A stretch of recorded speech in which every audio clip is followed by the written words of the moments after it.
Alors pourquoi le texte est important? Donc il faut savoir que l'intelligence artificielle c'est en plein développement, c'est en plein boom. Il faut savoir qu'en Europe on est un peu en retard, on est beaucoup en retard par rapport aux États-Unis, la Chine et l'Inde, qui sont les 4 principaux compétiteurs sur ce business, et que donc c'est pour ça qu'il y a cet événement qui s'organise, et c'est aussi pour ça que l'Europe dit qu'elle va légiférer.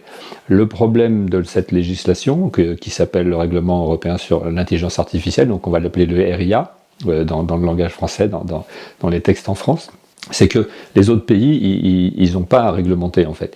Et donc du coup, nous on se retrouve avec un carcan qui interdit certaines choses. Donc il y a certains développements d'intelligence artificielle qui sont interdits maintenant en Europe, et c'est pas interdit ailleurs.